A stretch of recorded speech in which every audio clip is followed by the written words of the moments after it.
Hey guys, so in this video I will be taking you through the time-lapse of the coloring of this Middle West fan art, of which I'm a big fan, by the way. And at the end I'll take you through the Psd file, and I want to thank John Grosjean for this line art, by the way. I will link his Instagram in the description.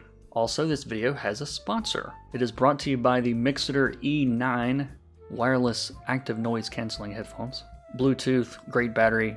They actually originally asked for a full review video, but it's an art channel. I don't really do headphone reviews, but I have been testing them. They are really good headphones. There is a link in the description where you can get 20% off at Mixcder.com, and I'll tell you more about these at the end. I do like these headphones. All right, welcome everyone. This channel is dedicated to learning how to color better, learning digital color, understanding it better, making it less scary. So instead of just playing the time-lapse and trying to keep up with it myself, I'm just going to play a video of the time-lapse. That way I can stop it and start it. We can talk about things. All right, so I'm going to move through the flatting process pretty quickly here because it's not particularly exciting and I've done tons of videos, and YouTube analytics show me you guys don't care to watch me flat things very much. So yeah, we're going to fly right through this part a little bit faster than the rest of it, and then I will stop it and we'll catch up. All right, so at this stage, the piece is pretty much completely flatted. Now, in this case, which this doesn't always happen, but the line art that I received from John, he had actually separated out, because he inked it digitally, he had actually separated all these elements out. So like these dark clouds you see in the background are on one layer, the background guy, this monster back here, which you should read this book to figure out who this is. But the background guy is on a character by himself, and then even the two characters up front are on separate layers. So I just put them all in one big group, so I didn't have to have all of these open during the stream so people can see what's happening. You'll see that minimized for most of it, but that's why the inks are in a group on this one. And I knew I wanted to sort of stick with this green, blue, red scheme that seems to appear kind of throughout this book. And plus he's going to have this thing glowing on his chest, which is going to be very warm. And so I wanted a cool background to contrast against that. Now at this point, I've actually changed the color of these lines in the background. You can see the lines up front are still dark, but all the lines in the background are a little bit lighter. And even these clouds in the far background are a little bit lighter than the monster. And what that does is just helps create some atmosphere, create some depth, because generally the further you go back into the background, things tend to have less contrast and tend to get a little bit lighter just because of the atmosphere and the particles in the air. So that was the reasoning for that. One other thing that I want to bring up at this point is contrast, okay? Because you guys know I talk about contrast a lot on this channel, but values and contrast are really your two biggest weapons, your biggest tools in your toolbox as a colorist. Most of the time, you know, it's more contrast you want in the areas that you want the reader to focus on, and the areas that you want to really pop on the image. And in this case, you'll notice, if I go back a little bit of a step here, sometimes you can have too much contrast. And I noticed this when I was doing his skin colors. You can see that up here, this is fine. You know, we're gonna be looking at his chest, we're gonna be looking at his upper body. That's gonna be kind of the focus. And then, you know, secondarily, probably the monster. And then finally, hopefully you float down and see his companion down here, the little fox. But you see just how much contrast there is between, say, his knees, his ankles, like that bright skin color against all this background. You know, to me that was actually kind of taking away from the flow. It just sort of these bright spots kind of hanging out here in the middle. So one thing you'll notice me do, I think it's one of the very next things that I do here, is to darken that up a little bit with some shadows. That's going to help draw the reader's eye up instead of focusing on these areas on his legs, which really aren't that important. So lots of contrast can be a good thing where it matters, and it can also detract from the image if you're not careful. And here I'm just starting to add in some shadows and things. I think this is on a hard light layer right now, adding some of these lights and shadows. And in a second, you're going to see me start drawing something out to the right, and it would be confusing if I didn't explain it. So this glowing symbol on his chest, I actually had a copy of the book next to me while I was working on this. You know, John intentionally didn't draw it because he intended on it being something that was glowing. And so I just grabbed a copy of the book and did my best to paint this little symbol here. And I'm painting it just as if I'm looking straight at it, and then because it'll be easier to paint that way. And then once I'm done, I'm just going to put it onto his shirt and use the warp tool to, kind of make it fit.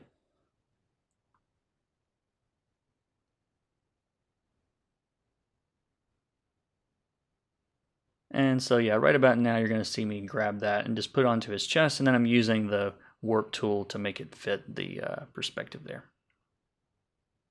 I also figure out pretty soon that I have his shirt the wrong color. Like he wears kind of a light jacket or a hoodie or something. And I'll have to go back and redo most of this. But here I'm just adding in some glows over the top of this, and I was trying a couple different things to see how I wanted to do that. But I've got the glows coming out toward the top side of this, just so it looks like the light is coming out in perspective, and then did a big glow around the whole thing at the end. And right about now is when I realized that his shirt is not the right color, so I've got to go back and honestly redo his entire chest. I did think enough ahead to do the symbol in a separate layer, so I didn't have to redraw it, but I was trying to salvage it somehow with hue saturation, but I ended up just scrapping that and redoing it.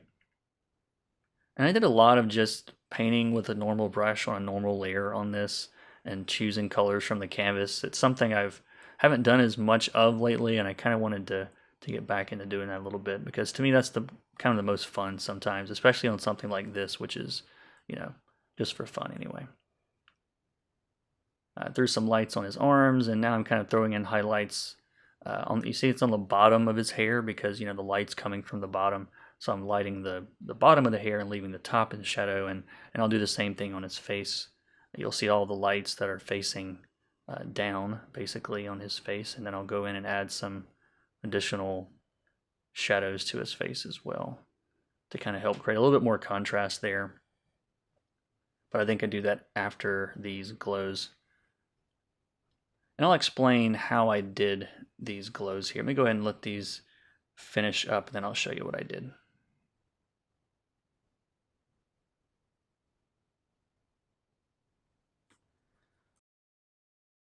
So the way I did these glows in this case, which I don't always do, but because the shape was kind of intricate, I didn't want it to just be a big fuzzy glow over the whole thing. I just selected the glow themselves, just so that, with the magic wand, chose that color, and then copied that to a new layer on top of everything, and then blurred that layer. That's a trick you can do. That I blurred that layer with just a Gaussian blur. And then you can play around with the colors of that and change the hue and saturation and whatnot. And that's how I got the glow to sort of very closely follow the lines on this one.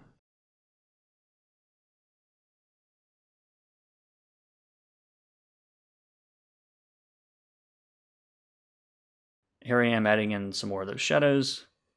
Again, this is just a normal mode, normal brush.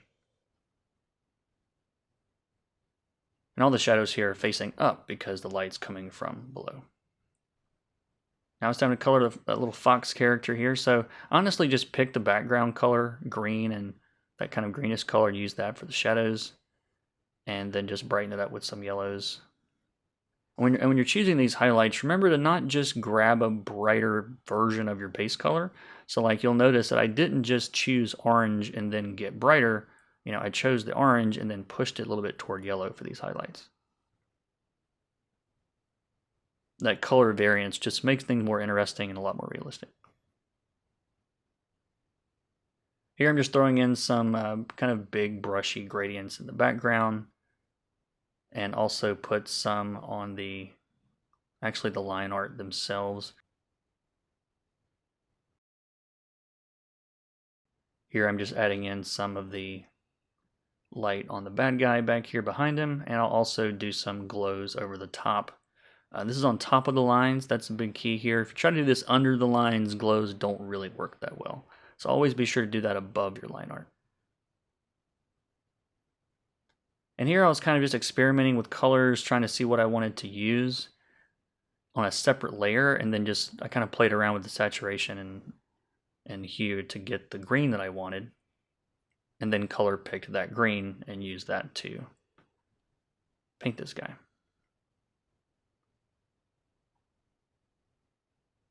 Sometimes when I don't know what color to use, I'll just do that. I'll put it on a new layer and then play around with the hue saturation until I find what I want.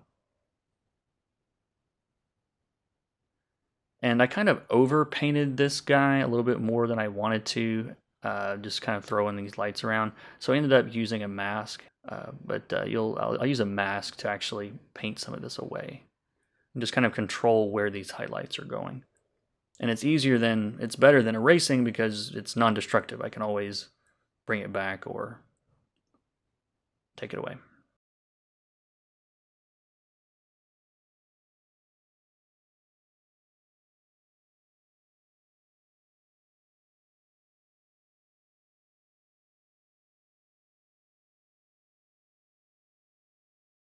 And then one of the last things that I do here is just add a little bit of ground, a little bit of brown, very close to the green in value. I didn't really want it to stick out a whole lot or anything, but I did want to mix some brown into that green. And so I just kind of paint that together and then just blend it with the brush.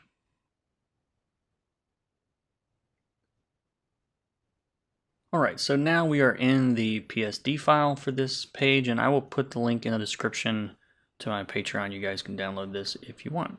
And I've organized all the layers into folders so you guys can kind of see how this all works together. So this bottom layer is just the background, and this could all have actually been done on one layer. It was just I was kind of experimenting and trying some things, so I kept them separate just to make it easier to change later. But to start off with, we've just got the background colors. I've got the flats below, but the colors are on top. And I've got it labeled bad guy light. So this you saw in the video where I originally brushed in a different color. It was something more like, it was like a bluer color or something like that. And then I went in, and since that's on a layer by itself, I actually kind of adjusted that to be the color I want it to be. And so that way, even if you don't pick the exact color you want the first time, you can always change it later. And this was just kind of a paint over layer on top that brightened the background and kind of straightened up some of these clouds of dust down here at the bottom. And that's also where that ground color went. And if you're wondering kind of how I blended all of this together down here real quick, I'll show you. So I'll do it over here in this corner. So I've got this kind of dark green color, and then let's say go get like a brownish color. Something about like that. So if you get a brush that has a little bit of opacity to it and the flow is turned down, then when you brush, you can actually start light and kind of build it up. But what you want to do is grab the colors where they're blending, right? And then that way you can blend that. And then you can grab the result of those two blended colors and blend that, and so on and so forth, until you can get a pretty smooth gradient this way. Now on the main character, most of this is actually just on a couple layers. Most of it's on one. I had started originally doing a few shadows on a hard light layer, because I like the way it kind of mixes those colors, but I ended up kind of going away from that and just painting the rest of this all on one layer. So it's in normal mode with a normal brush, and I kind of got into that on this piece. You can see all of that here. Then we got that inks folder, and like I told you guys earlier, the inks on this all came in separate on separate layers. So like the fox is on a layer, the debris, the storm behind him. And I actually put a clipping mask on the storm to paint some of that a little bit lighter. You can see that there. And then the last group here on top is I just called over inks, which is all of the chest glow and the special effects and the glows and some of those things.